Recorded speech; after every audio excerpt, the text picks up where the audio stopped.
La Ligue des Champions, ça restera toujours la plus belle des compétitions, franchement, il n'y a rien à dire. Les gars, j'espère que vous allez bien. Compliqué en tant que fan barcelonais de voir encore le rival filer en finale. Aujourd'hui, on se retrouve pour le débrief du match entre ce match fou entre le Real Madrid et le Bayern de Munich. Match scénario habituel, encore une fois, comme face au Barça, comme face à toutes les équipes contre qui le Real affronte. C'est toujours le même scénario. Donc maintenant, oui, il y a beaucoup de réussite. Il se crée aussi la réussite, il faut aussi se le dire, hein, il se crée les chances, il se crée les tirs. Mais oui, ce Real Madrid a quand même énormément de chance, énormément de réussite. Je pense que un jour ou l'autre, la chance tournera parce que c'est pas possible d'avoir autant, on va dire, d'éléments favorables pour qu'à chaque fois tu te qualifies. En fait, j'ai envie de dire, ou qu'à chaque fois tu gagnes tous les matchs. Donc bref, en tout cas, le Real Madrid est encore en finale. On pourra dire ce qu'on veut, ils sont encore là.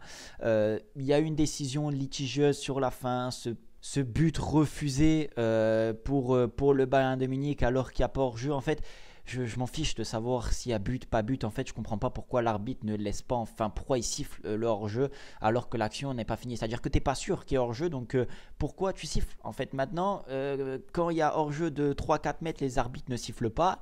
Et quand il y a un hors-jeu qui est limité, très serré, les arbitres y sifflent. En tout cas, c'est une décision encore favorable pour le Real Madrid parce qu'il n'y a même pas de visionnage de la VAR ou quoi que ce soit, le fait qu'il ait sifflé avant. Bref, je vais pas m'attarder sur l'arbitrage parce que j'ai d'autres combats à mener. Sincèrement, moi, il y a mon Barça qui m'attend toute la saison prochaine. Donc, bref, on laisse le Real faire. Mais en tout cas, il y a des choses à dire sur cette rencontre. Il y a des choses à dire parce que le Bayern de Munich, sincèrement, a fait, je trouve, la rencontre et le match qu'il fallait pour aller se qualifier là-bas au Bernabeu. C'est jamais simple. Mais malheureusement, encore une fois, il donne les buts. Il donne les buts. Une erreur, un petit détail fait que le Bayern de Munich se retrouve rapidement en difficulté.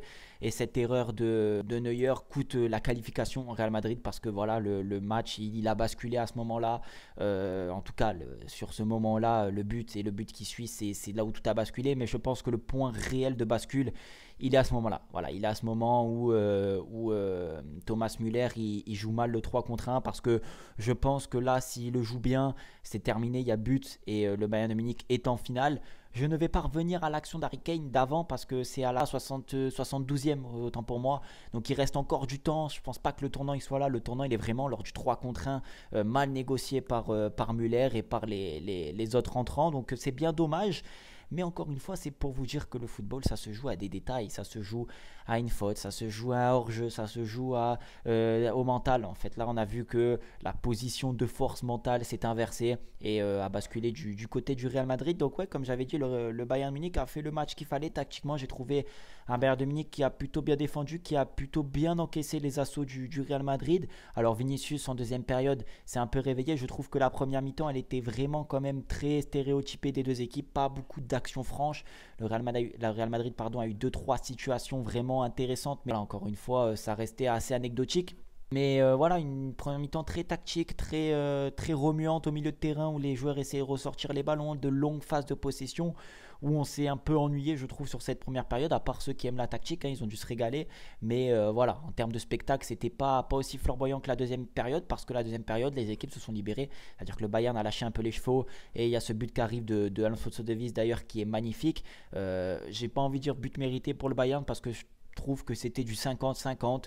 Alors autant peut-être le Real Madrid sur le match face à Leipzig, le match face à Manchester City, peut-être que, et sûrement que le Real Madrid mérite d'être éliminé sur l'ensemble de la rencontre, mais là contre le Bayern Munich c'était du 50-50, il y a eu des actions des deux côtés, ça aurait pu basculer d'un côté comme de l'autre. Donc il fallait bien qu'il y ait un point de bascule, il fallait bien qu'il y ait quelque chose qui fasse qu'une des deux équipes se qualifie. Mais voilà, donc c'est pour ça qu'en deuxième période, le Bayern de Munich a vraiment lâché les chevaux et a apporté un peu plus de danger, a eu deux trois situations franches. Le Real Madrid s'est vraiment porté sur Vinicius en seconde période pour vraiment voilà, porter le danger. Donc les deux équipes se sont vraiment découvertes en deuxième période. C'est véridique, c'est les détails qu'on juge en Ligue des Champions. Ce point de bascule, il est là. Le tournant de la rencontre, il est là parce que juste derrière, voilà, ça amène une crampe au joueur du Bayern de Munich qui se fait soigner sur le côté. Ensuite, Neuer relance mal. Le Bayern est à 10, il me semble. Et ça fait but. Et puis après, le stade s'envenime. Les joueurs prennent confiance. Là, dans la tête, ça a basculé du côté de Madrid.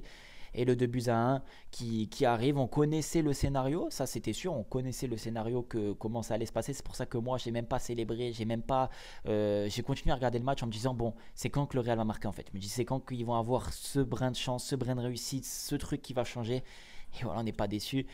On n'est pas déçu. Maintenant, moi sincèrement, je vous le dis, je pense que le Real Madrid n'a pas toutes ses chances ou n'est pas autant favori que lors de ses précédentes finales, parce que je trouve que le Real a quand même ses limites et que oui, c'est une équipe à réaction, c'est une équipe qui nous impressionne sincèrement, même en tant que fan barcelonais. Moi c'est une équipe qui m'impressionne dans le mental. Le match face à City, là encore aujourd'hui en 3 minutes il tourne le match, c'est une équipe qui m'impressionne, mais je pense que Dortmund a autant de mental que le Real Madrid. Donc je vois quand même une finale très serrée. On fera un avant-match sur cette finale. Franchement, elle m'excite. Franchement, elle m'excite cette finale parce que Dortmund, moi, c'est une équipe que j'aime bien, que j'adore franchement avoir joué. J'ai surkiffé.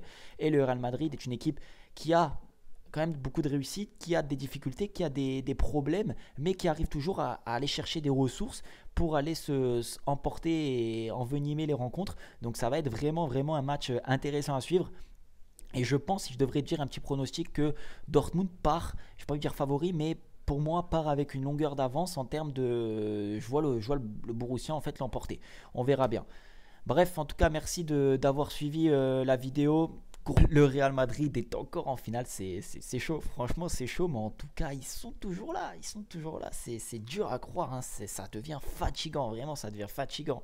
En tout cas, mention spéciale vraiment à Musiala et à Vinicius qui nous ont régalé techniquement parlant. Franchement, ces joueurs ils me régalent, ce sont des pures beautés du football. Franchement, ça pue le foot, c'est magnifique à avoir joué. À chaque fois qu'un des deux a le ballon, tu sais qu'il va se passer quelque chose. Donc voilà, mention spéciale à ces deux hommes là qui vraiment nous ont régalé et qui m'ont régalé. Je vous dis à la prochaine, prenez soin de vous, essayez de bien dormir, c'est compliqué. Ciao.